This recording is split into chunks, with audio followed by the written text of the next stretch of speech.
जय श्री कृष्ण। दोस्तों, आज मैं आपके लिए एक बहुत ही अच्छी कहानी लेकर आई हूँ जिसका शीर्षक है सबसे बड़ा मनहूस कौन। दोस्तों, अगर कहानी पसंद आए तो एक लाइक कर देना और चैनल को सब्सक्राइब कर लेना ताकि ऐसी ही कहानी मैं आपके लिए और ला सकूं। विजयनगर में गंगू नाम का व्यक्ति रहता था।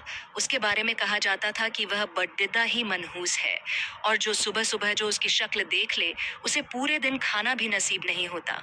धीरे धीरे यह बात पूरे विजयनगर में फैल गई और महाराज कृष्णदेव राय को भी इसके बारे में पता चला। उन्होंने सोचा कि उनके राज्य में इस तरह के मनहूस व्यक्ति का रहना उचित नहीं है, किंतु राजा बहुत न्यायप्रिय थे। उन्होंने सोचा कि पहले वो यह देखना चाहते हैं कि इस बात में कितनी सच्चाई है। राजा ने अपने सेनापति को आदेश दिया कि गंगू को उनके सामने लाया जाए। सैनिकों ने गंगू को महाराज कृष्णदेव राय के समक्ष पेश किया। महाराज कृष्णदेव राय जिस कमरे में सोते थे उसी में गंगू के लिए भी बिस्तर लगवाया और सुबह जब राजा सोकर उठे तो उन्होंने सबसे पहले गंगू का चेहरा देखा। कुछ देर बाद अचानक कार्य आ जाने के कारण राजा को राजमहल से बाहर जाना पुडी गेली था और उस दिन वो इतने व्यस्त रहे कि उन्हें खाना भी नसीब नहीं हुआ। राजा कृष्णदेव राय को यकीन हो गया कि यह सब गंगू का चेहरा देखने के कारण हुआ है। राजा ने सोचा, जब इस व्यक्ति के कारण मुझे भोजन नसीब नहीं हुआ तो शहर के दूसरे लोगों के साथ क्या होता होगा।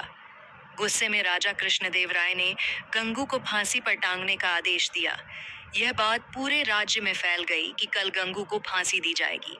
जब यह बात तेनालीराम को पता चली तो वे सारा माजरा समझ गए और तत्काल गंगू के पास पहुंचे। तेनालीराम को देखकर गंगू रोने लगा और तेनालीराम को पूरी बात बतलाई। तेनालीराम ने गंगू को सांत्वना देते हुए उससे कहा कि जैसा वो कहें गंगू को वैसा ही करना होगा। गंगू भी तेनालीराम की बात समझ गया। दूसरे दिन जब गंगू को फांसी दी जानी थी तभी गंगू से उसकी अंतिम इच्छा पूछी गई। गंगू बोला, मुझे महाराज से मिलकर कुछ बतलाना है, यही मेरी अंतिम इच्छा है। सैनिकों ने महाराज कृष्णदेव राय से गंगू की अंतिम इच्छा बतलाई। महाराज कृष्णदेव राय गंगू की अंतिम इच्छा पूर्ति के लिए उसके पास गए और बोले, बतलाओ गंगू, तुम्हें क्या बतलाना है। गंगू बोला, महाराज, इस राज्य में एक व्यक्ति मुझसे भी ज्यादा मनहूस है। पहले दंड उसे मिलना चाहिए, फिर मुझे। महाराज कृष्णदेव राय ने बड़े आश्चर्य से गंगू से पूछा, गंगू बतलाओ, वह मनहूस व्यक्ति कौन है। गंगू बोला, महाराज, वह मनहूस व्यक्ति कोई और नहीं बल्कि इस राज्य का राजा अर्थात आप हैं। यह सुनकर महाराज कृष्णदेव राय अत्यधिक क्रोधित हुए और बोले, जानते हो गंगू, तुम क्या बोल रहे हो, इसके बदले तुम्हें दंड भी मिल सकता है। गंगू बोला, महाराज, मृत्यु दंड से बड़िदा कोई दंड हो सकता है क्या? यह तो आप मुझे दे ही चुके हैं। कृपया आप मेरी विनती सुन लें, इसके बाद आप जो भी दंड देंगे वह मुझे सहर्ष स्वीकार होगा। यह सुनकर महाराज का क्रोध कुछ शांत हुआ और बोले, तुम्हें जो कहना है कहो।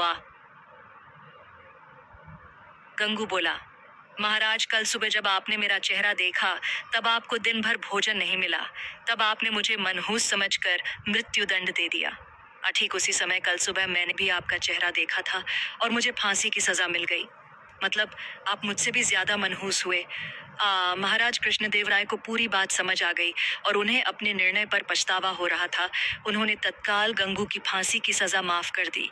गंगू को अपने पास बुलाकर पूछा, गंगू, यह विचार तुम्हारे मन में कैसे आया?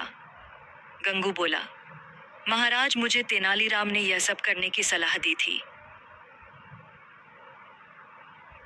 महाराज कृष्णदेव राय ने गंगू को बहुत सा धन देकर विदा किया और तेनालीराम को बुलाकर उसका धन्यवाद दिया कि उनके कारण एक निर्दोष की जान बच गई और महाराज के हाथ से एक बहुत